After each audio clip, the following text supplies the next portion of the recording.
Muy buenas tardes. La Facultad de Ingeniería y Ciencias les da la bienvenida. En esta oportunidad nos convoca, ¿cierto?, nuestro nuevo diplomado en tecnologías cuánticas, con la exposición Tecnologías cuánticas liderando la próxima ola de innovación digital.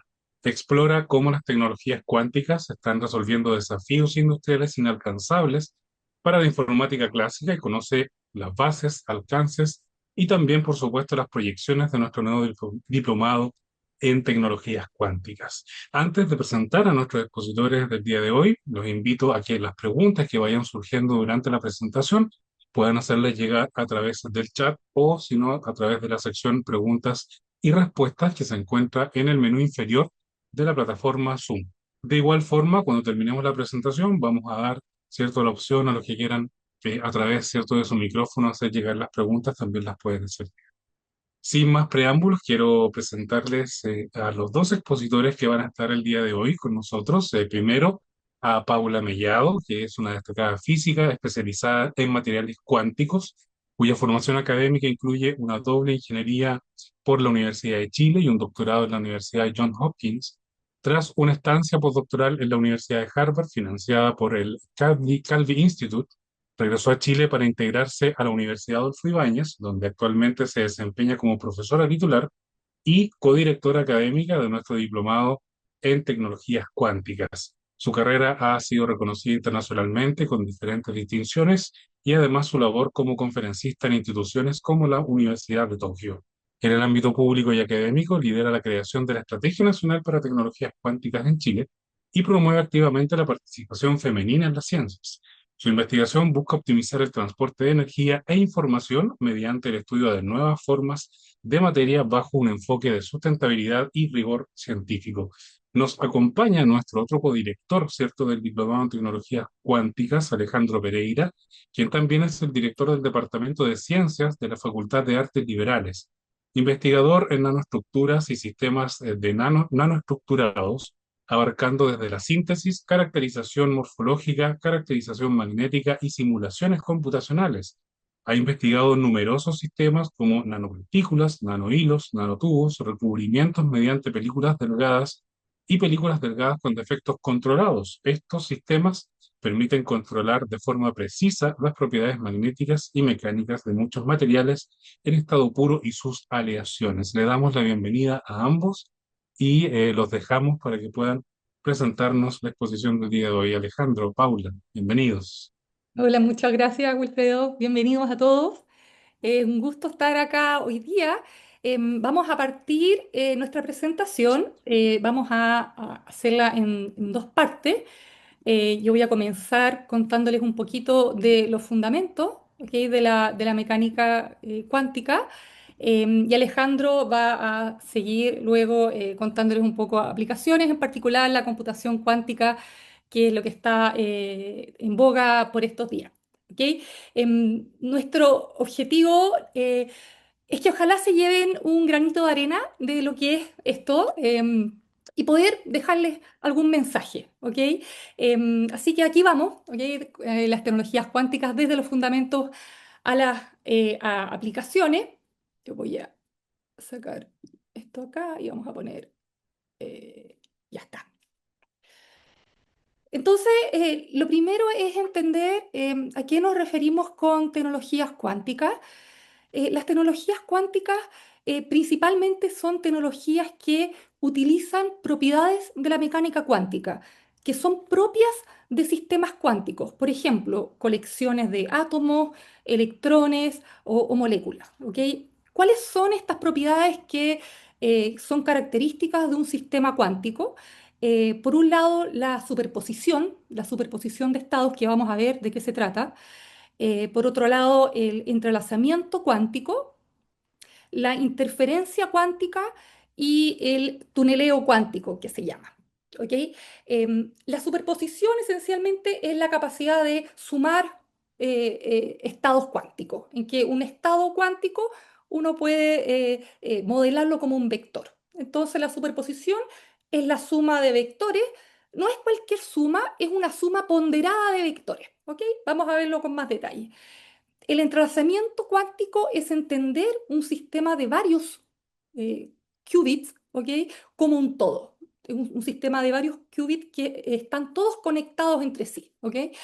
La interferencia cuántica se trata esencialmente de sumar las amplitudes, los tamaños de estos vectores. Los vectores tienen una dirección, entonces uno puede sumar vectores con direcciones que van en contraposición y esa suma se cancela, da igual a cero, ¿ok? Y si suma dos vectores en la misma dirección, eso se amplifica el tamaño del vector. Eso esencialmente es la interferencia cuántica. Y el tuneleo cuántico esencialmente es esa habilidad que tienen las partículas cuánticas de atravesar barreras de potencial que no son posibles de atravesar por una partícula clásica. Por ejemplo, un electrón puede atravesar una película aislante, ¿ok? Y estar, proyectarse al otro lado de esa película, ¿ok?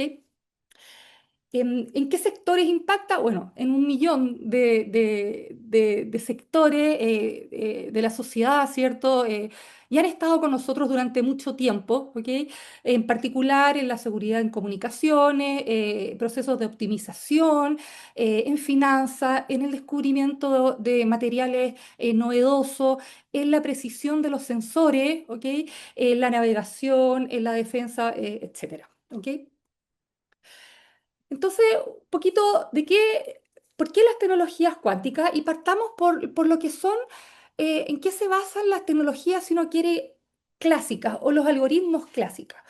Lo primero es entender que un bit, ¿cierto? Un bit es esencialmente un interruptor que puede tomar dos valores, dos dígitos, cero o uno. Uno está prendido y el otro está apagado. Entonces, la lógica que se puede llevar a cabo, que se puede ejecutar usando estos interruptores es una lógica determinista, ¿ok? Y establece límites, ¿ok? Como vamos a ver.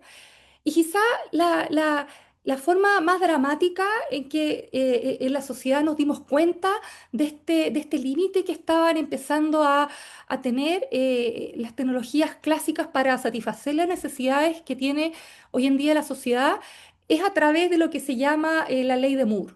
¿Ok? La ley de Moore establece que cada 2 años la capacidad de transistores que se van a poder meter adentro de un microchip, ¿ok? Del mismo tamaño, se va a doblar. ¿Ok? Esa fue la ley de Moore, ¿ok? Que partió a principio, a final de los años 60 y que se basó esencialmente en el principio de Dennard, del escalamiento de Dennard, que lo que observó Dennard fue esencialmente que uno puede reducir el tamaño de un transistor, ¿cierto? Los transistores son los procesadores que van dentro del chip, reducir el tamaño de un transistor y en la medida que también reduzca el voltaje, ¿ok? Lo que ocurre es que la potencia o la frecuencia o la velocidad de cálculo de ese transistor esencialmente va a aumentar y la potencia se va a mantener constante.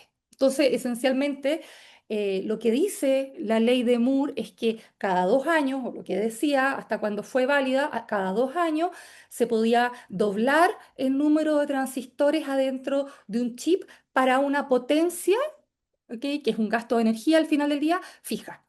¿Ok?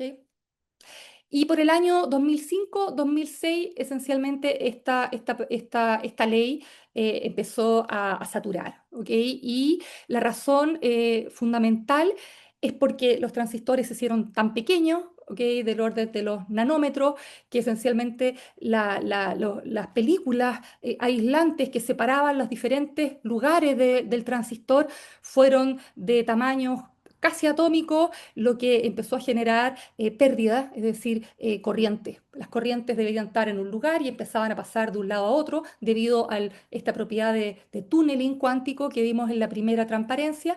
Y por lo tanto, la información ya no estaba guardada como antes, ya no era posible meter una cantidad enorme de transistores adentro de un chip, simplemente porque había pérdida de información, Y adicionalmente, estos transistores, estos chips empezaron a calentarse, ¿ok? Y había que enfriar el sistema y finalmente el sistema saturó, ¿ok? Entonces, pero la razón principal son las fugas de corriente y esas fugas de corriente es porque a escalas atómicas, los procesos cuánticos, el tuneleo, es decir, el paso de los electrones de un lugar a otro en el transistor, atraviesan esencialmente paredes delgadas aislantes.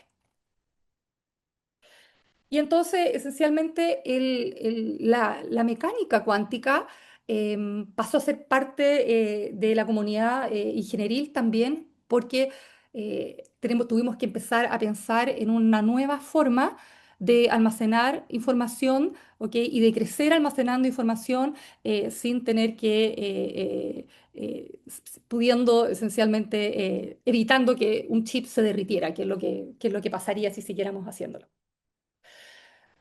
Entonces veamos de qué se trata, por ejemplo, un qubit, ¿ok? Que es un ejemplo bien concreto del uso de tecnologías cuánticas.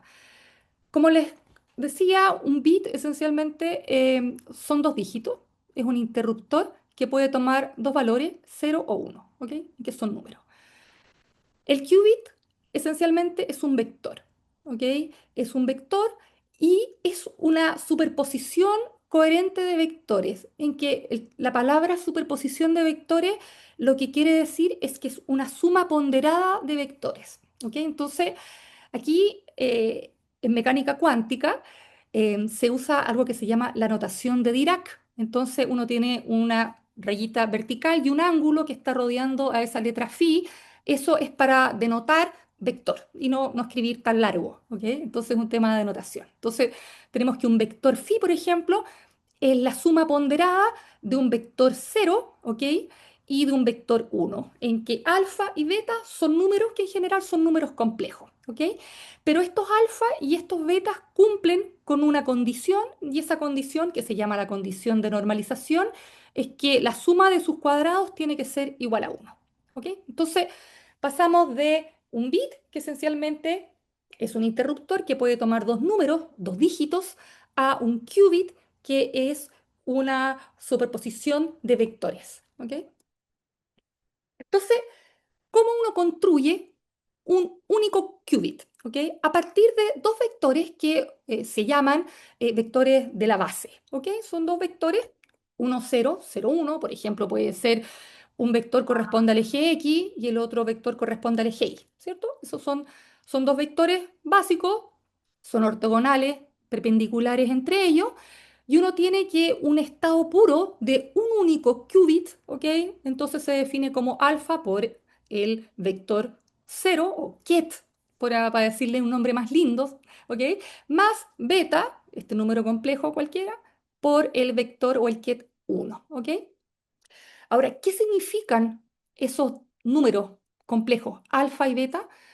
Esos números complejos, cuando se toma el cuadrado de ellos, ¿ok?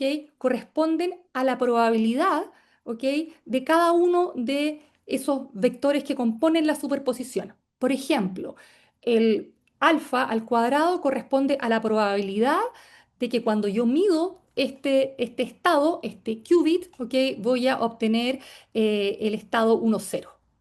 Y beta cuadrado corresponde a la probabilidad de que cuando yo mida este estado cuántico, este qubit, yo encuentre como resultado el vector 0,1.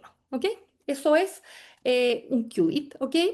Y entonces ustedes ya se pueden imaginar que este qubit, ¿cierto? Que vive en el espacio de vectores en dos dimensiones complejos, puede tomar un montón de valores porque alfa y beta puede tomar un montón de valores. Y yo puedo armar superposiciones, ¿cierto? Porque yo puedo sumar a phi, así construido, otro qubit, no sé, teta, qué sé yo, gamma, etcétera, así construido, y puedo construir entonces un qubit, ¿ok? Como yo lo estime conveniente, ¿ok?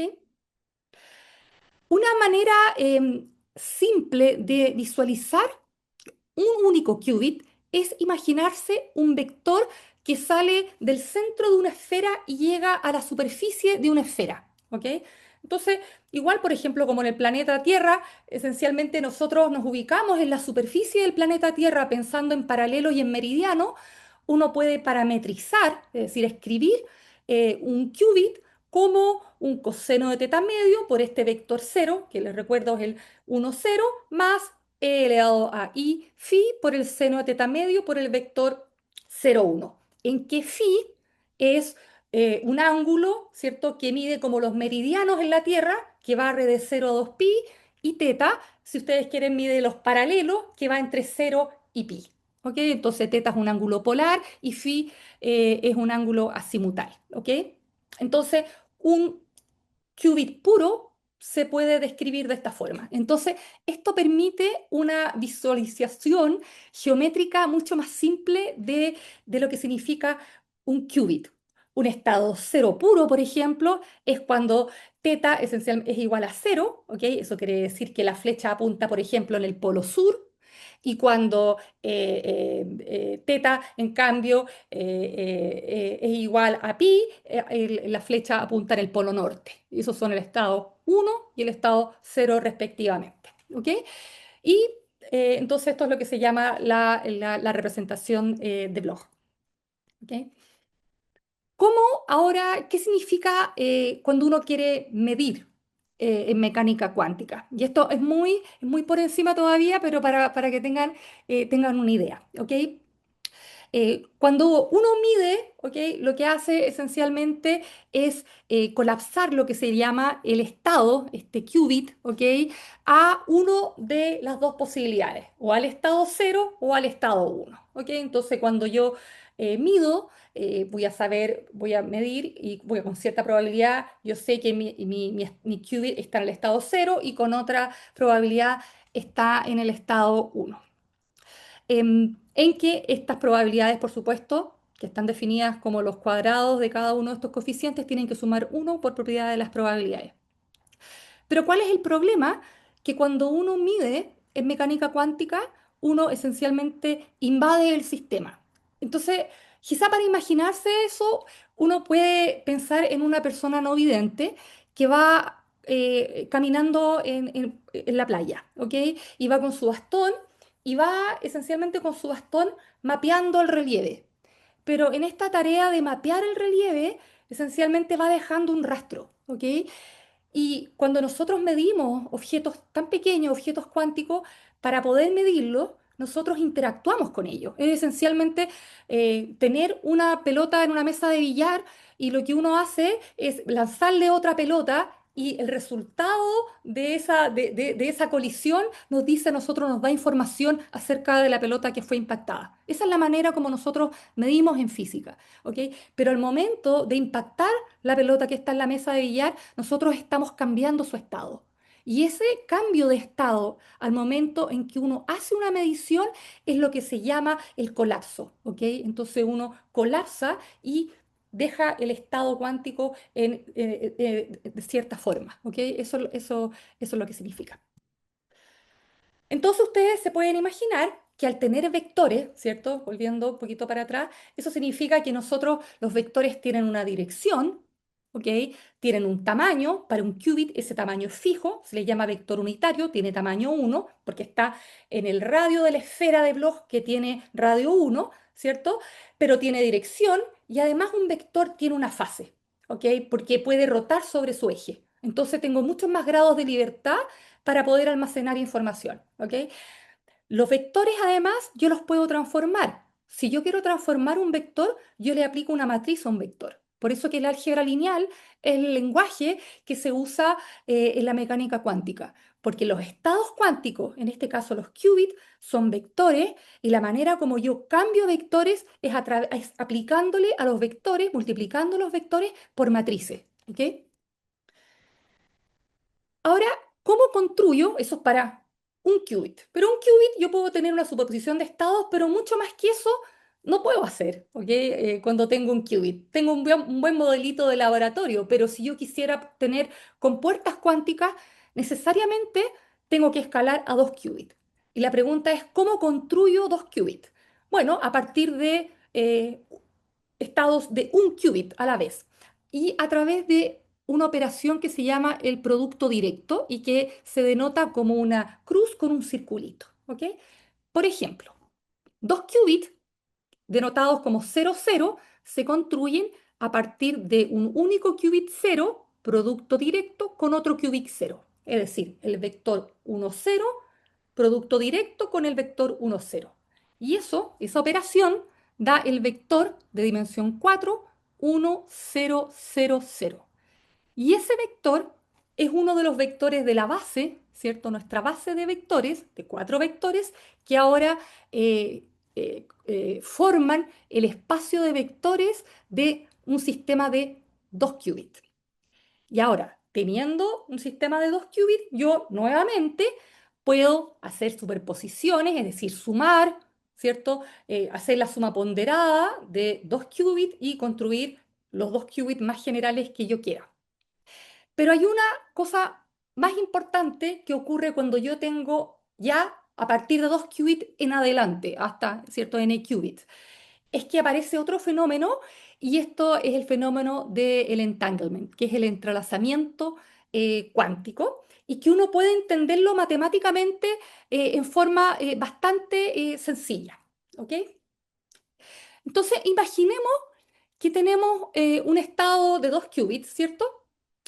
Y supongamos que yo soy capaz de escribir ese estado de dos qubits a partir de estados de un qubit. Por ejemplo, phi es un estado de dos qubits y se puede escribir como el producto directo de un estado de un qubit, que es el alfa 0 más beta 1, producto directo con el qubit phi sub b, que es gamma 0 más delta 1. ¿Ok? Entonces, si yo hago el producto directo entre esos qubits, ¿ok? Llego al estado de dos qubits. Perfecto. Eso significa que este sistema de dos qubits es un sistema separable, es decir, no hay entrelazamiento cuántico entre ellos, ¿ok? Es decir, yo puedo medirlos de manera independiente, ¿ok? No hay correlación, que se llama, no hay correlación cuántica. Pero ¿qué ocurre en un sistema de dos qubits que tienen entrelazamiento cuántico? En un sistema de dos qubits que tienen entrelazamiento cuántico no es posible factorizarlos en términos del producto directo de dos qubits individuales, ¿ok? Esa es la definición de entrelazamiento cuántico. Es decir, por ejemplo, para un estado de Bell, que es un estado que se llama que es máximamente entrelazado, ¿ok? Es decir, que la probabilidad de medir el estado 00 o el 11 es 50% en cada caso, de tal manera que no puedo saber en cuál de los dos estados estoy, porque en realidad estoy en ambos, ¿ok? Para ese estado, si yo trato de separar eso, de factorizarlo de la manera anterior, no puedo hacerlo matemáticamente, ¿ok? En cambio, por ejemplo, un estado de dos qubits 00 lo puedo factorizar como el producto directo del estado 0 con el estado 0. ¿Ok? Entonces, ese es un estado que no tiene entrelazamiento cuántico, el 0,0. En cambio, el phi más que aparece ahí, que es este estado de Bell, no puede ser factorizado en términos de dos qubits individuales. ¿Ok? Y ese es el entanglement. ¿Ok? Y eso quiere decir esencialmente que el estado cuántico de dos qubits, cuando hay entrelazamiento cuántico, es un estado per se. ¿Ok? Que no es posible pensarlo en términos de partes individuales. No es posible pensar un estado cuántico entrelazado como el producto directo de estados cuánticos individuales. Y aquí entonces aparece la ventaja cuántica, ¿ok? Porque esencialmente lo que se hizo una vez de que ya no era posible meter más transistores adentro de un chip, fue empezar, y nosotros queríamos hacer cálculos clásicos en un computador clásico, ¿cierto? Cálculos masivos, lo que nosotros empezamos a hacer es a paralelizar nuestros computadores clásicos. Esencialmente lo que tenemos son varios procesadores. Por ejemplo, yo quiero que cuatro tareas se lleven a cabo. Yo puedo sin paralelizar, puedo ejecutar las cuatro tareas de manera consecutiva, o lo que yo puedo hacer es ejecutar las cuatro tareas de manera simultánea usando cuatro procesadores. Pero sin embargo, cada uno de esos procesadores funciona de manera independiente. El procesador A no sabe qué está haciendo el procesador B, ni el C con el D, etcétera. Eso es lo que ocurre cuando nosotros tenemos computadores paralelos. El caso de la ventaja cuántico no pasa por hacer cálculos simultáneos, sino que pasa por tener un sistema con entrelazamiento cuántico en el cual yo soy capaz de manipular la interferencia cuántica. Entonces, en vez de tener varias tareas siendo ejecutadas por ejemplo, diferentes individuos, ¿ok? De manera simultánea, lo que yo tengo es un gran individuo, ¿ok? Con una función de onda.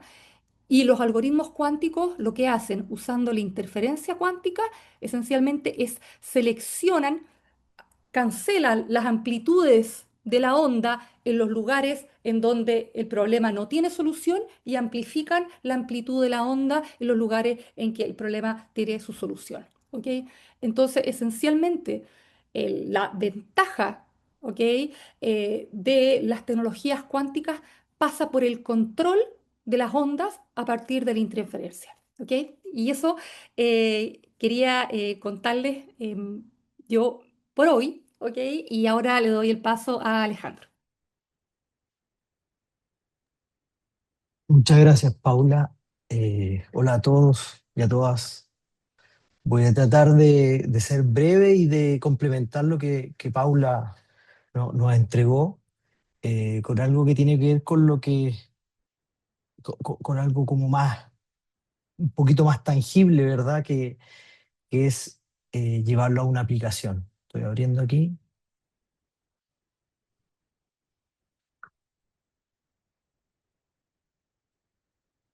aquí. Díganme si se ve, parece, ¿no? Sí, sí. Súper. Entonces, ya con todo lo que nos contó Paula, nos explica Paula, yo quería mostrar un poquito cómo esto ha ido avanzando en en la práctica, ¿sí? Eh, por ejemplo, si vemos acá, vemos una especie de línea de tiempo que tiene que ver con el computador cuántico, pero para formar un computador cuántico tenemos que pasar por todos los hitos que Paula mostró, ¿verdad? De todas estas bases, ¿verdad? De la mecánica cuántica. Yo no voy a ahondar mucho en esto porque si no nos tomaría muchísimo tiempo, pero todo parte por allá en 1900 cuando Planck, ¿verdad? Nos propone esta hipótesis de cuantificar, ¿verdad? La energía. Paula explicó muy bien esto del entrelazamiento, ¿verdad? Tenemos acá la paradoja que nos propone Einstein de EPR. También Paula nos habla de Bell, ¿verdad? La inigualdad de Bell. Se hace un experimento que puede demostrar lo que se propuso años antes con respecto a la paradoja de EPR, ¿sí? Varios hitos van pasando entre medio y nos vamos al año 1981, cuando Richard Feynman nos propone por primera vez este concepto de computador cuántico. Él, no, él nos dice que si queremos simular o queremos saber sobre un sistema cuántico, la forma que tendremos que hacer va a ser un computador cuántico. O sea, para saber sobre mecánica cuántica o simular un sistema cuántico, necesitamos un computador cuántico para eso. Entonces, es como que primera vez o el nacimiento conceptual de la computación cuántica ocurre cuando Feynman nos propone eso, ¿sí? Entonces acá emergen varios como protocolos, ¿verdad? Relacionados con la criptografía, por ejemplo, cuántica que se propone en ese tiempo, y en el 94 aparece algo que es un punto de inflexión importante en esta historia que les estamos contando, que es el algoritmo de Shor, el cual propone una forma muy eficiente poder factorizar números. Este señor es un matemático, el cual se le ocurre a tener una forma que pueda factorizar números muy grandes. ¿Sí? Pero para eso, para llevar a cabo eso, él propone que se haga a través de un computador cuántico. El mundo comienza a mirar esto de otra forma, empieza a volverse muy interesante para para las empresas tecnológicas, esto que está proponiendo este señor. Por lo tanto, empieza una carrera acá que se empieza a desarrollar, mediante otros algoritmos que aparecen por ahí, y ya por el año 2000 empiezan a aparecer circuitos físicos donde tratan de generar estos qubits que se proponían en algún momento de forma teórica. Los 2000 siguen avanzando, ¿sí? Aparecen sistemas de qubit, de superconductores, unos 1 o 2 qubits por ahí. Las empresas tecnológicas empiezan a aparecer, se empiezan a interesar mucho en esta área, y ya por el 2016 Microsoft se mete de lleno en la carrera sobre el computador cuántico, y el 2019 ocurre otro gran hito, otro gran vuelco, ¿verdad?, en esta carrera, porque por fin Google demuestra con un computador cuántico que hay operaciones, ¿verdad?, que se pueden hacer muchísimo más eficientes a través de un computador cuántico que a través de un computador convencional. Cuando se propone esto, cuando se hace este estudio de parte de Google, ellos hacen un ejercicio que demora 200 segundos. Si lo hacen o hacen la simulación a través de un computador convencional, ellos determinan que ese computador demoraría 10.000 años en realizar esa operación matemática. ¿Ok? Entonces ahí se muestra que hay un cambio radical en lo que puede lograr o llegar a ser un computador cuántico versus lo que puede hacer un computador el más poderoso que tengamos en este momento de la forma convencional. Seguimos adelante entonces, en el 2020 ya IBM comienza a generar esta hoja de ruta, cómo se va a ir desarrollando, ¿verdad? O pronostica cómo se va a ir desarrollando la computación cuántica. Otras empresas aparecen por ahí y llegamos al día de hoy. Esto ha tomado tanta fuerza que los países empezaron a invertir bastante dinero en desarrollar esta área, ¿sí? Los principales, como siempre, fueron los chinos, ¿sí? Inyectaron muchísimo dinero, una inversión muy grande de dinero en esta área, Estados Unidos, por supuesto, y la Comunidad Europea. Si vemos algunos detalles, ¿verdad? El 2018 la Unidad Europea inyecta mucho dinero para desarrollar esta área, igual que los chinos, ¿sí? 1,2 billones de dólares invirtieron en aquella vez, y el 2022 el presidente Trump ya se da cuenta que esta área es la que va a tener que desarrollar en el futuro, por lo tanto también se genera una gran inversión de dinero en esta área. ¿Cómo vemos un computador cuántico? ¿Cómo funciona? Por ejemplo, acá hay un diagrama muy sencillo, pero que muestra un UPU, que sería como la analogía de la CPU, ¿verdad? El cual está acompañado de un sistema criogénico, un sistema de enfriamiento bastante sofisticado, ya que los computadores cuánticos, como bien lo mencionó Paula, necesitan ciertas características para mantener su condición cuántica. Y una de ellas es la temperatura. Los sistemas cuánticos, cuando los hacemos, cuando se fabrican, son muy sensibles a cualquier tipo de perturbación, ya sea por radiación, ¿verdad? Mecánica, pero sobre todo en temperatura. Entonces, necesitamos que el computador cuántico tenga un control de temperatura sumamente sofisticado para poder confiar en lo que nos está entregando. Entonces aquí vemos una simplificación de un sistema cuántico, de un computador cuántico de los que más se usan en la actualidad, que sería como esto, el cual muestra que hay una temperatura extremadamente baja desde el principio de la columna, desde la parte de arriba de la columna, 50 Kelvin. Si lo llevamos a temperatura a grados Celsius, estos son como 220 grados Celsius bajo cero, ¿sí?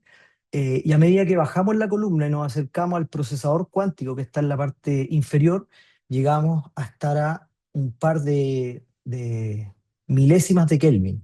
O sea que esta temperatura es más baja que la que podemos encontrar en cualquier parte del universo. 100 grados, perdón, 100 veces más frío que el universo exterior, que sea el espacio exterior, perdón. Es una temperatura sumamente compleja de llegar, pero que nos permite tener todas estas características cuánticas de las que nosotros queremos o de las que se quieren utilizar. En 2019 IBM presenta su computador, ya tiene un upgrade ese computador, el cual contaba de 20 qubits, ¿sí? Y se veía de esa forma. ¿Sí? Esta este sistema encapsulado por este cilindro, ¿verdad? Esto es bastante robusto el tamaño y en esta zona vemos el chip. Este chip es de uno anterior, pero es muy parecido, el cual tenía 7 qubits y aquí entonces están los sistemas eh, eh, aislados, ¿verdad?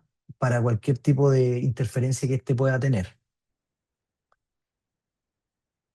Paula lo mencionó, ¿cuál es la diferencia que tenemos con un computador convencional? Y generalmente uno hace este ejemplo, que es cómo uno puede operar matemáticamente un sistema mediante un computador convencional versus un computador cuántico.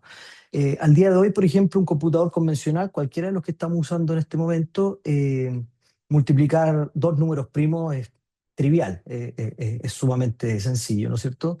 Factorizar ese producto, ese resultado para este número es fácil, ¿no es cierto?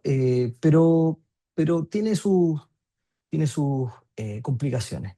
Si este número, estos dígitos del producto, los aumentamos, esto se empieza a complejizar y empieza a ser cada vez más complejo para un computador convencional poder factorizar el resultado de la multiplicación de dos números primos. ¿Ya? Un computador cuántico no tiene ese problema, ¿sí? Debido a lo que ya se mencionó, esto tiene la capacidad de poder factorizar estos sistemas de una forma muchísimo más eficiente. Y cuando vemos esa eficiencia, perdón, me salté una diapo. La factorización al día de hoy, por ejemplo, para todo lo que tiene que ver con criptografía, con todo lo que tiene que ver con las contraseñas que usamos al día de hoy, funcionan más o menos así.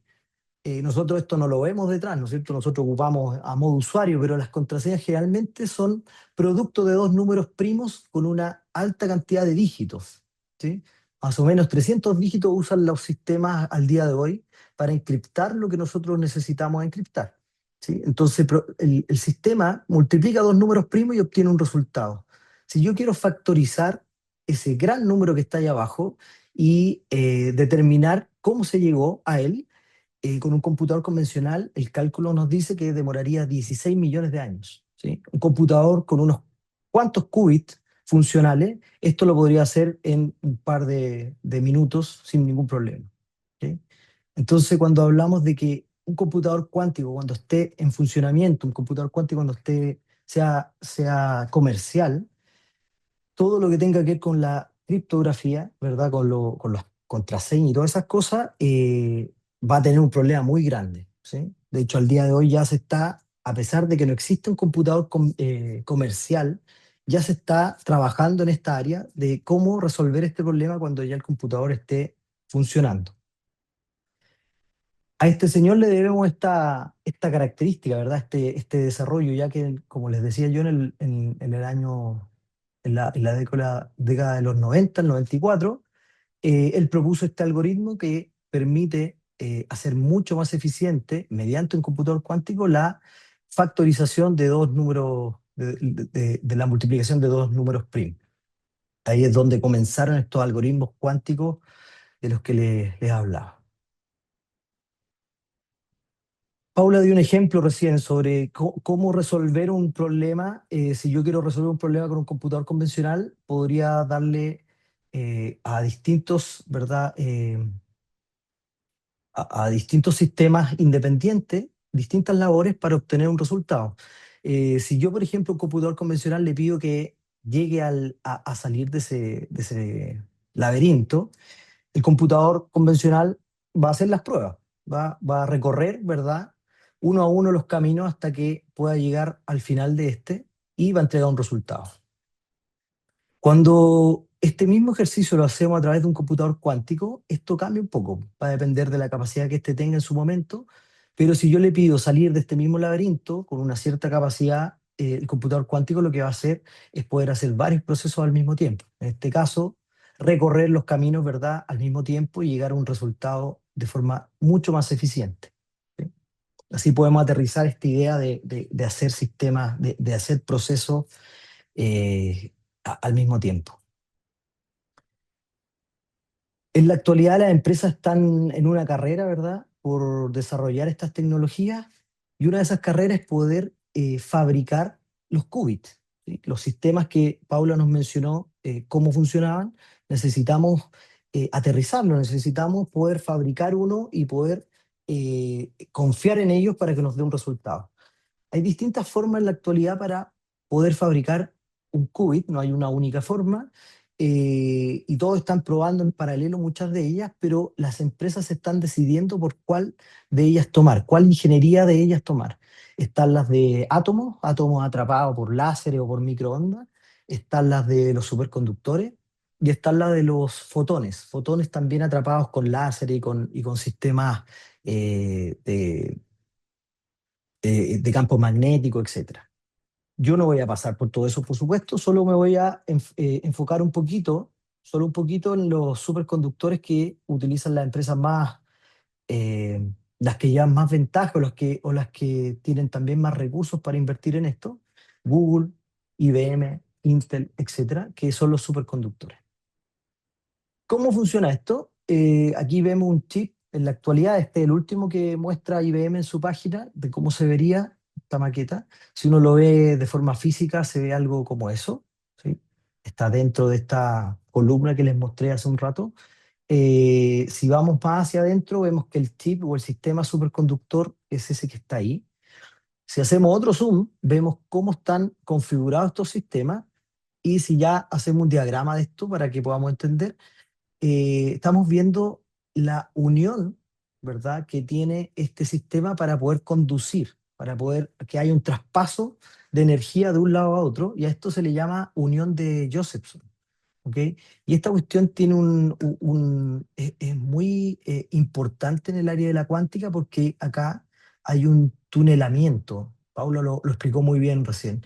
Hay un fenómeno cuántico que ocurre en este sistema cuando hay ciertas características en el material, un material superconductor, por supuesto, el cual provoca una respuesta un poco extraña en las partículas que hay ahí. Por ejemplo, acá los electrones se juntan, ¿verdad? Hacen pares de Cooper, se llama, y traspasan ese umbral, esta barrera, ¿verdad? Pero para que ocurra eso, este sistema tiene que estar a una muy, muy baja temperatura. Estamos hablando de cercano al cero absoluto, al cero Kelvin. Si yo lo saco de esa temperatura, este sistema ya no funciona de forma cuántica, comienza a funcionar de forma clásica. Entonces, para que este sistema sea robusto, sea confiable, yo necesito que esta juntura, esta unión de Josephson, funcione y transfiera pares de electrones de un lado a otro, ¿sí? Esto va a ser, si esto está funcional, esto está funcionando como corresponde, esto genera un oscilador armónico, ¿verdad? Genera en este sistema, el cual, si yo controlo con distintas eh, técnicas, ¿verdad? Yo puedo hacer que este sistema se transforme en un qubit, ¿sí? Esto es un qubit. Esto que están viendo ustedes es un qubit. Yo necesito muchos de estos. Entonces tengo que llegar a la ingeniería para formar muchos de estos. Acá está lo que les mostraba hace un rato. Entonces, temperaturas muy bajas desde arriba. Comienzo a bajar la temperatura hasta que llego al procesador cuántico que está acá abajo, que está a muy, muy bajas temperaturas. Estamos hablando de 10 o 15 milikelvin. Muy bajo para que ocurra este fenómeno. Al día de hoy, esto se ha logrado hacer qubits, pero lo que no se ha logrado es que estos sean fiables. Necesitamos confiar ciegamente en lo que está ocurriendo en los sistemas físicos, ¿verdad? En estos lugares, en estas conexiones. Por lo tanto, yo necesito poder confiar en esto, necesito ir corrigiendo, si es necesario, cualquier tipo de error que aparezca debido a fluctuaciones, debido a perturbaciones, etcétera, etcétera. Para eso, lo que se está haciendo al día de hoy es algo similar a lo que les voy a mostrar acá. Yo les muestro acá una especie de matriz, ¿verdad? Donde hay 9 bits físicos, ¿sí? Cada uno de estos corresponde a un bit físico, si lo llevamos a los computadores convencionales. Y todo este sistema que está acá, estos 9, se comportarían como un bit lógico, ¿de acuerdo? Entonces tengo bits físicos, los cuales en conjunto, si todo en promedio, por así decir, tienen un valor, yo lo podría considerar un bit lógico. Si alguno de ellos falla, yo lo ideal es que fallen lo menos posible, pero si empiezan a fallar muchos de ellos, como en este caso, yo tengo que agrandar mi bit lógico. Por lo tanto, necesito crear más bits físicos, ¿sí? Cosa de seguir confiando en el promedio, insisto, esto es para, para explicar nomás solo esto, en el promedio, ¿verdad? Estoy confiando, por lo tanto, yo agrandé mi matriz, mi sistema, para poder seguir confiando en el valor que este me entrega, el bit lógico. Si los bits siguen fallando, se empiezan a mover o a tener errores, yo necesito agrandar aún más mi matriz y así sucesivamente. Bueno, esto que les muestro acá es exactamente lo que está ocurriendo con los qubits. Los qubits, al ser tan sensibles, ¿verdad? A variaciones, etcétera, yo necesito tener muchos de ellos, muchos qubits físicos, para poder hacer un qubit lógico. De esta forma, yo poder proteger, ¿verdad? Lo que está ocurriendo, esta información que tiene el qubit, ¿verdad? Poder confiar en esa información y que no hayan habido errores. Entonces, esto es una animación sacada de la misma página IBM, donde explica esto de que varios qubits físicos van a ser un gran qubit lógico, ¿verdad? Para poder confiar en estos. ¿Por qué son frágiles? Porque tienen lo que hablábamos hace un rato, esto de la decoherencia. Perdemos este comportamiento cuántico, ¿verdad? Y comienza a ser un comportamiento común y corriente, como clásico, ¿sí? Pueden tener errores de fase y ruido del entorno. Entonces, lo que nosotros buscamos es que el proceso, una codificación, el estado cuántico que se distribuye entre varios de estos qubits, ¿sí? Poder detectar los errores, si es que ocurre algún error, si es que se cambia alguno de ellos, poder detectar que esto fue así, y finalmente, si esto ocurre, poder corregirlo. ¿Sí? Por lo tanto, al día de hoy, la batalla que se está teniendo es poder fabricar la mayor cantidad de qubits, ¿sí? Para generar qubits lógicos, ¿sí? Qubits físicos, perdón, estamos fabricando qubits físicos, que es el que le mostré hace un ratito, para tener qubits lógicos. De eso depende el día de hoy lo que tiene que ver con computador cuántico, para que un computador cuántico ya esté funcionando comercialmente, para que nos pueda servir para, qué sé yo, para hacer nuevos materiales, para buscar nuevos remedios, etcétera. Necesitamos poder confiar en ello y para ello, para esto, necesitamos mucha cantidad de qubits físicos, ¿sí? Y poder protegerlos de la forma que les acabo de mostrar. Muchos piensan que al día de hoy nuestra computación cuántica, que se ve así, podría tener una analogía como lo que vivimos en los años 50, por ejemplo, 60, ¿verdad? Cuando los computadores dependían de personas que movieran ciertas palancas, ciertas cosas para que estos funcionaran. Esto nos está diciendo que el computador cuántico está en pleno desarrollo, ¿verdad? Pero falta ese pasito que logre obtener un computador comercial, un computador que ya se pueda utilizar y de una forma práctica. Yo leía para hacer esta presentación que Google está esperando que este año entregue resultados donde muestre, así como hace unos años mostró esta supremacía cuántica, ¿verdad?, de un computador con respecto al otro. La idea de este año de Google es mostrar que un computador cuántico eh, puede hacer un proceso de un sistema real, ¿sí? Poniendo a prueba un computador convencional, ¿verdad? Y un computador cuántico. Google piensa que este año se daría ese paso, ese punto de inflexión que hace falta para confiar en los qubits lógicos, ¿verdad? Y que entreguen un resultado confiable, ¿sí?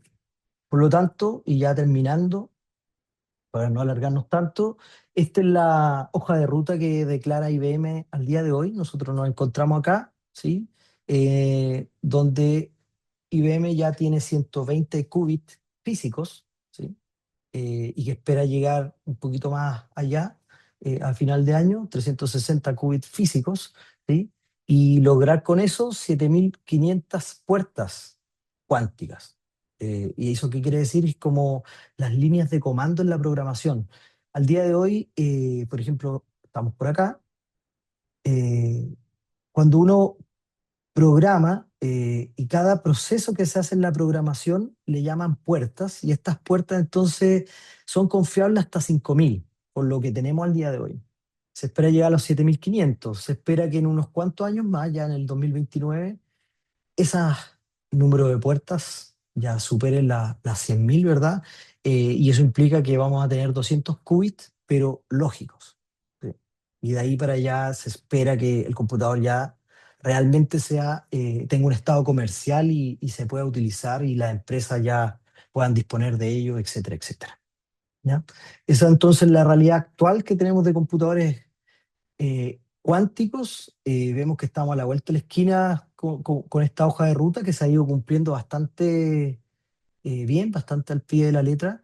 Por lo tanto, estamos en un muy buen momento para ir como entrenando, ir aprendiendo sobre estas tecnologías, porque lo más probable es que muchos países o muchas empresas, muchos bancos, muchos gobiernos se puedan ver con esto muy encima y que va a costar responder, sobre todo a lo que les mencionaba, que era esta criptografía que mencionábamos, que probablemente es la primera que se va a ver afectada cuando un computador comercial ya esté a punto. ¿Ok?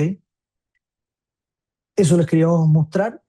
Les agradezco su atención y quedamos aquí pendientes para cualquier pregunta que ustedes tengan. Muchas gracias, Alejandro. Muchas gracias, Paula.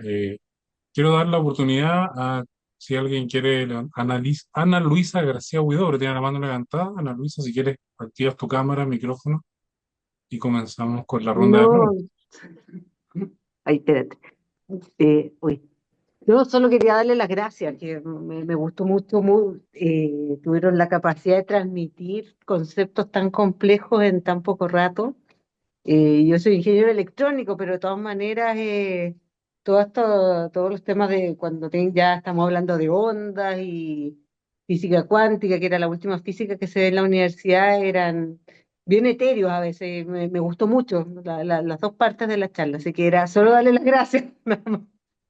Gracias. Gracias, Ana Luisa. Perfecto. De nuevo, si alguien quiere hacer alguna pregunta a nuestros panelistas. Hay algunas preguntas, parece en el chat, Sí, que a lo en el chat hay mejor, algunas preguntas.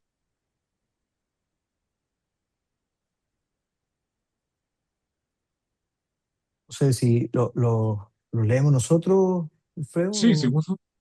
Bueno, vamos a ir viendo.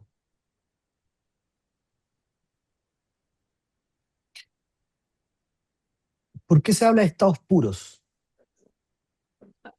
Nos pregunta Sergio. Sí, un estado puro se refiere para un qubit, es un vector esencialmente que tiene tamaño uno. Ese es un estado puro. No es puro cuando el tamaño del vector, ¿ok?, es más pequeño. ¿Ok? Y eso quiere decir porque hay algún tipo de agente que está contaminando ese qubit, ¿ok?, que le está haciendo algo. Entonces, un estado puro se define como un vector, ¿cierto? Phi, por ejemplo, alfa 0 más beta 1, cuyo tamaño es uno, que es el tamaño de la esfera de Bloch. A eso se refiere con estados puros. ¿Ok? Muy bien. También pregunta sobre la conjetura de Finetti, que tenía que ver con probabilidades. Bien, Claro, incompetente. ¿No es cierto? La conjetura. dice que indica básicamente que las probabilidades no existen. Yo me acuerdo algo, alguna vez vimos eso, alguna vez discutimos eso con alguien y se refería a como tomar distintas probabilidades independientes como que fueran todas una y estudiarlas de esa forma. No sé si Sergio a lo mejor nos puede apoyar un poco más en eso y, y ¿cómo se llama? Y guiar un poco la pregunta que nos está haciendo. Está por ahí Sergio, ¿no?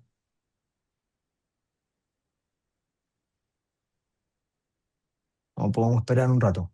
¿Aló, me A ver, escuchan? Fernando. Sí, Sí, Sergio. ahí escuchamos. Sí, no, solamente lo que pasa es que Definetti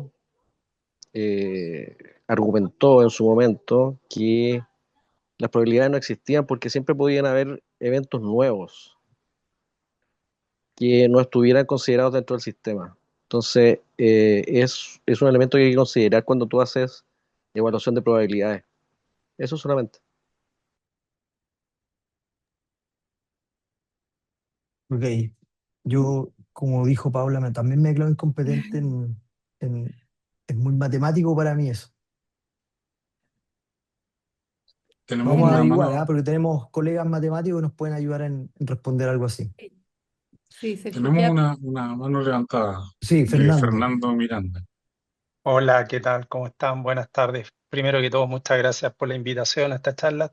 Ha estado súper interesante. Tengo una pregunta más bien práctica.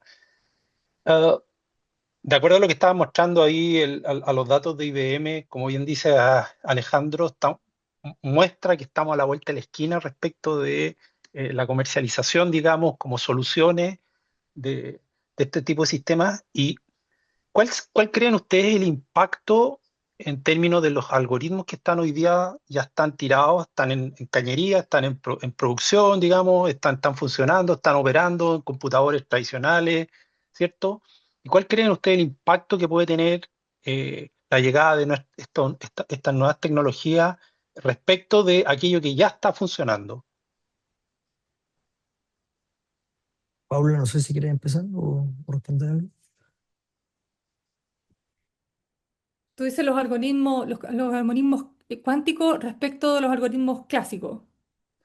Claro, hoy día tenemos los algoritmos que son clásicos y cómo pudiese llegar a impactar el hecho de que en algún momento vamos a tener, a ver, yo me lo imagino de la siguiente manera, perdón, yo soy de profesión ingeniero mecánico, así que Ujú. me van a disculpar si a lo mejor el léxico que voy a utilizar No, ningún está súper problema. Ah, alejado de perfecto. la electrónica y qué sé yo, pero de la informática, pero yo me lo imagino de la siguiente manera. Tenemos algoritmos que andan arriba de un Fiat 600 y vamos a tener la capacidad de que se suban arriba de un Ferrari. Ajá. Entonces, primera pregunta es, cuando esté funcionando el Ferrari con una carretera además de eso que es hiper rápida, entonces, esos algoritmos van a quedar algo obsoletos, van a tener que migrar, eh, van a tener que, ¿qué va a pasar? ¿A qué nos vemos enfrentados? Pero tú te refieres, por ejemplo, a los algoritmos que hay que usar en un computador cuántico. En un computador cuántico tú no vas a usar algoritmos clásicos, ¿cachai? Tú vas a No, usar no, no, no, no, algoritmos Posiblemente. no, cuánticos.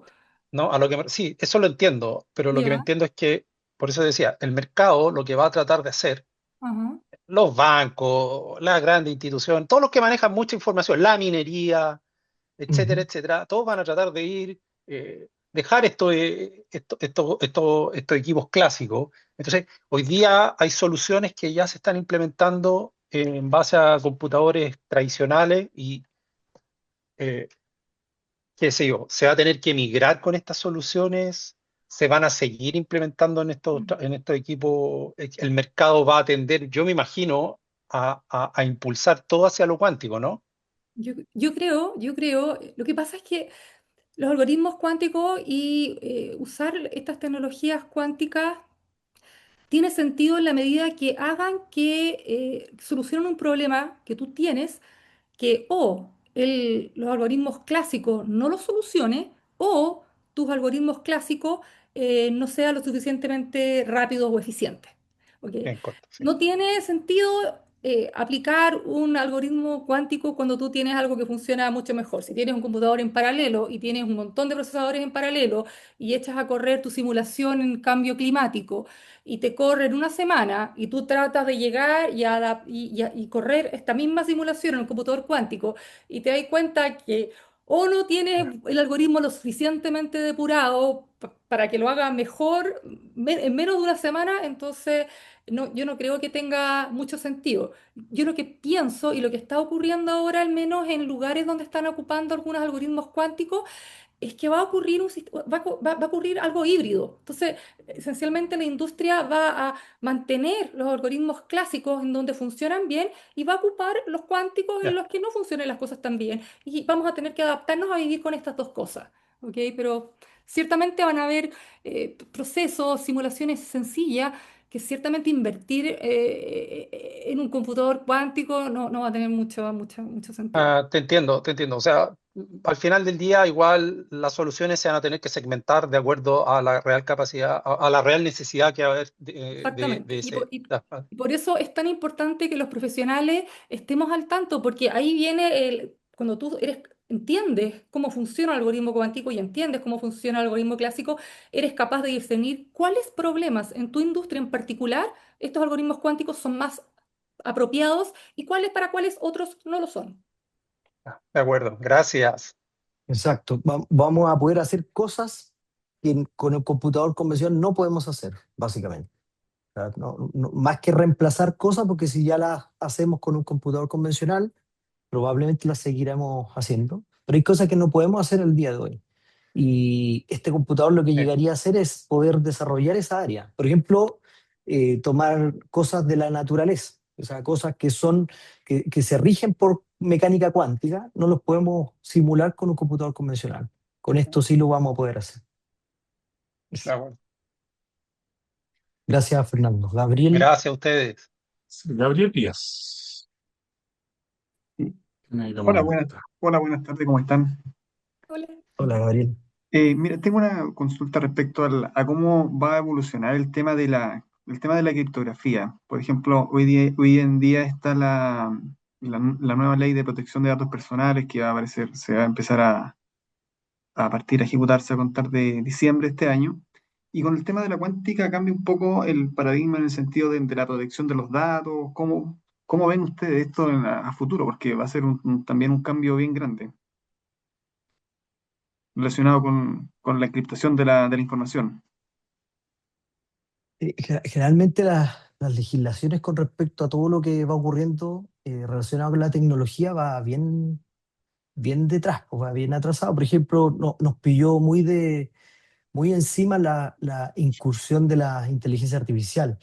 Yo creo que apareció primero la inteligencia artificial que la regulación respecto a eso. Entonces, todo esto que tiene que ver, y por eso estamos tratando de meter este tema, ¿verdad?, en la academia, etcétera, es que nos protejamos antes de esto y que sepamos controlar esta cuestión que se va a venir.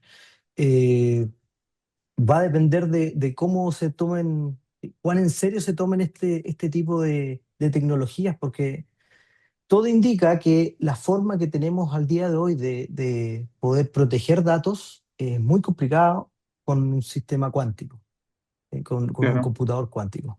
Entonces, yo creo que, no sé, yo creo que tienen que desarrollar todo lo que se está haciendo, pero potenciarlo aún más para poder protegerse sobre estos temas. ¿Sí? Eso es muy Por complicado. ejemplo, hoy en día las empresas, no sé, cuando hackean su sistema, los hackers siempre piden recompensa y todo. Eh, desde esa perspectiva, es difícil, digamos, o sea, van a cambiar un poco la forma de encriptar, obviamente, la información. Va también con el tema del hackeo de los datos, o sea, no sé cómo lo... Cuando esto ya esté funcionando, tiene una ventaja el sistema cuántico porque uno se va a poder dar cuenta de que hubo una intervención. O sea, cuando yo tengo un sistema cuántico y yo lo manipulo, yo estoy afectando ese sistema. Por lo tanto, eso es lo que yo decía, corrección de datos, corrección de la información, etcétera. Cuando hay una intervención, cuando hay una manipulación de un sistema cuántico, deja una marca, lo que hablaba, la analogía que hizo Paula de la playa. Ah, ok. Entonces, la ventaja que hay acá es que cuando ya el sistema, imaginemos que ese traspaso ya se hizo y ya estamos funcionando en sistemas cuánticos, cada vez que haya una intervención, por ejemplo, de mis credenciales, etcétera, va a dejar una huella. Por lo tanto, yo voy a identificar que alguien trató, por ejemplo, de manipular mi información. Entonces, Perfecto. se van a crear sistemas que van a alertar eso y van a crear una nueva, no lo sé, estoy inventando, ¿ah? Un nuevo sistema de encriptación antes de que la persona pueda ingresar a esto, etcétera. ¿Se entiende? Ya. Entonces, Sí, sí. el problema va a ser la transición. ¿Cómo vamos a transitar hacia eso? Yo creo que ahí va a haber un problema. Lo otro va a ser, yo creo que ya cuando pasemos, va a ser relativamente, debiera ser relativamente más sencillo cuando ya estemos velocidad crucero dentro de ese sistema. Ya, ya, ok, gracias.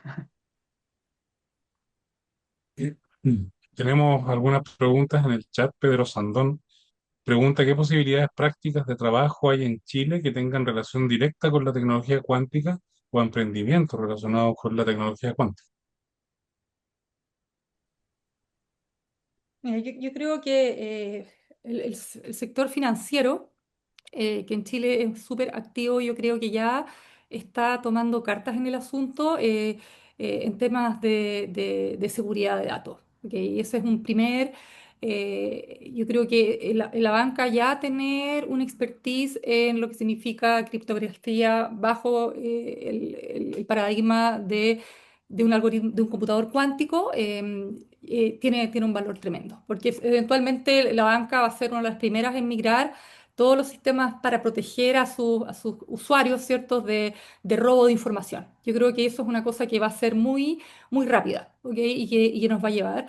Y otra vez la banca también va a ser muy rápido el tema del uso de tecnología cuántica o computadores cuántica cuando se trate de hacer análisis de riesgo. Porque cuando se analiza un cliente, por ejemplo, uno estudia qué tan riesgoso es darle un préstamo, por ejemplo, a una persona dependiendo de un número de factores, ¿cierto?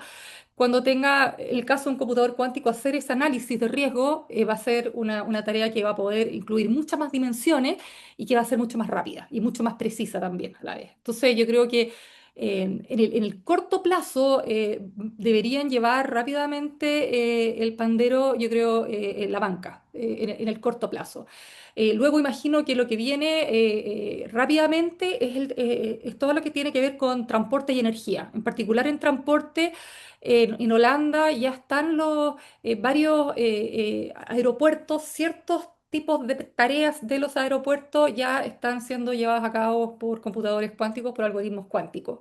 Porque son problemas de optimización, qué sé yo, imagínense, no sé, uno de repente en la universidad hay que buscar salas para hacer clases, ese ya es un problema que es complicado, se pueden imaginar cómo es en un aeropuerto. Entonces, esa clase de problemas de optimización, creo yo, de transporte, yo creo que también rápidamente, me imagino que aquí en Chile van a, y el sector portuario también, con el desactiva de naves, etcétera, etcétera. Así que eso es lo que yo pienso que va a ser algo que va a ocurrir dentro de la próxima década, de todas maneras.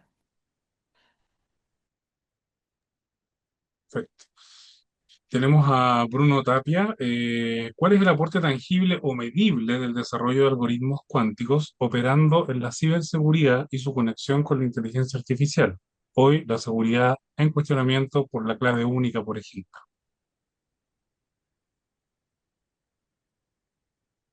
Las empresas, las entidades, los gobiernos, los estados están, no sé, a todos nos ha pasado que tenemos como tres claves para poder hacer una transacción bancaria. Todo se está complejizando, pero va en camino a que lo más probable es que decante esto en una forma compleja de poder tener credenciales, porque son vulnerables. Por lo tanto, todas estas cosas que se generan, por ejemplo, muchas de reconocimiento facial, etcétera, se van cruzando con este tipo de criptografía. Entonces, el computador cuántico va a llegar a atacar o aplicar a este sistema, pero yo sigo insistiendo en esto de la transición. Eh, todos los expertos del área, yo no soy experto en el área, pero para leyendo sobre todo esta área de la criptografía, todo decanta en que hay un problema que hasta el momento no tiene una solución rápida ni única. Eh, lo único bueno de esto es que tenemos tiempo todavía para eso. Tenemos que resolver la forma de enfrentar un problema que va a aparecer cuando un computador ya sea totalmente funcional. Y eso es parte de la gente, que entre más gente trabaje y sepa de esta área, muchísimas más probabilidades tenemos de que esto se solucione. Mira, Luis Vidal nos entrega unos datos acá en el chat. Eh, Luis Vidal, soy ingeniero civil en informática y puedo aportar con esto. La seguridad en computación cuántica hoy se aborda mediante la Ley Marco de Ciberseguridad, la Ley de Protección de Datos y estándares internacionales de criptografía postcuántica. Sí, muchas gracias, Luis, ahí por ese dato. Gracias. Y ya como última pregunta, en virtud del tiempo, Alejandro González nos pide si pudiéramos aprovechar la oportunidad para que nos comenten del diplomado en tecnologías cuánticas brevemente. Bueno, les contamos brevemente, qué buena oportunidad, gracias por la pregunta. Parte el 10 de junio en esta modalidad blended que se llama, las clases a las 7 de la tarde, los días miércoles, y se divide en tres partes. La primera parte es esencialmente un poco parecido a lo que yo hice en la primera parte de esta charla, enseñar las bases de qué es un qubit, de a dónde viene, por qué, cómo armamos un qubit, cómo hacemos dos qubits, cómo modificamos un qubit, etcétera. ¿Cierto? Motivado un poco por una base histórica, de a dónde viene la mecánica cuántica, cuál es el drama o la buena noticia que ocurre a final del siglo XIX cuando los experimentos empiezan a mostrarnos que el formalismo que teníamos en aquel entonces, la mecánica clásica, no es suficiente para explicar la naturaleza, que ahora sí podemos ver porque tenemos mejores equipos experimentales. La segunda parte es enseñarles a programar en un computador cuántico. Para eso nos aliamos, tenemos una alianza, una amistad con IBM Chile y va a haber una persona que trabaja en IBM Chile muy destacada, que además va a ser parte de nuestro pool de profesores, que en conjunto con otros académicos de nuestras facultades les va a enseñar a programar en un computador cuántico. Ustedes van a bajar un script para tenerlo en su notebook, qué sé yo, van a hacer su programa en la casa, nosotros les vamos a enseñar la algorítmica y lo van a mandar a correr entonces al computador de la IBM en Estados Unidos. Esa es la segunda parte del curso para que se vayan con una herramienta concreta, pero teniendo de base todo lo que aprendieron en la primera parte. Y la última parte vamos a hacer estudios de caso, esencialmente estudiar ejemplos, eh, sobre todo atingente a varias preguntas que ustedes hicieron, de diferentes lugares en el mundo donde las tecnologías cuánticas ya se están aplicando para ciertas actividades en particular y con la misión de identificar quizá un problema que sea de interés para ustedes, ya sea en la empresa donde trabajan o porque tuvieron una idea en donde ustedes pueden esencialmente aplicar las herramientas que adquirieron en el curso para solucionar un problema. De eso se trata esencialmente este diplomado, que aprovecho de contarles que además es el preludio de un magíster en tecnologías cuánticas que estamos preparando también para lanzar el año 2027 y cuyos varios cursos del magíster van a poder ser convalidados también con las personas que cursaron el diplomado. Y este magíster también es un magíster de educación continua, es orientado a profesionales, ¿ok? Así que no tiene una tesis ni una investigación de máster, nada de eso, termina con un trabajo. Y la idea es esencialmente poder profundizar un poquito más en estos problemas en la industria. No sé si me queda algo, Alejandro. No, yo creo que cubriste de todo lo que vamos a hacer, esperamos hacer, ¿verdad?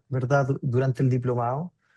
La idea es que la primera parte sea como común, un plan común, por así decir, y la última parte, ojalá enfrentarlo al área que ustedes quieran desarrollar, quieran enfrentar, todos estos ejemplos, todas estas preguntas que se hicieron, por supuesto, acotándolo y llevándolo, encarrilándolo de a poquito, ¿verdad? A cómo el computador cuántico, cómo los algoritmos cuánticos pueden desarrollar el problema de una forma distinta e idealmente un poco o más eficiente de lo que lo podría hacer un computador convencional.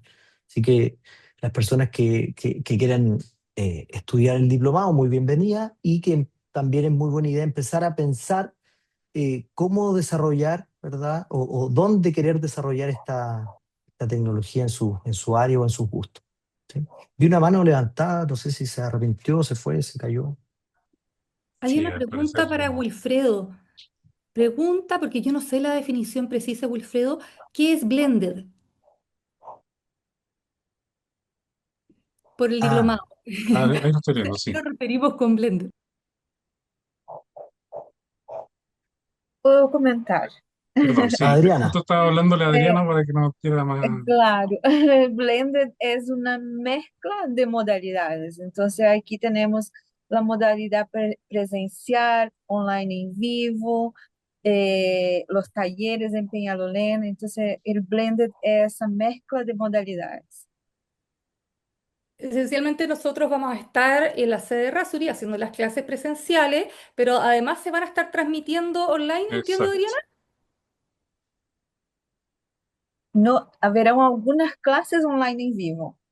Algunas clases online y en vivo, ¿ok?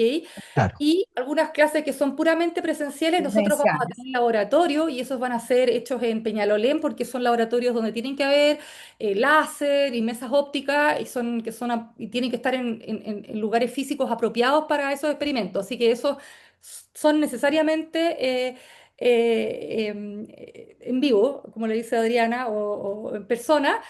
Pero lo otro, van a haber algunas clases entonces que van a ser en persona y otras clases que va a ser online. Claro, ¿A eso se refiere?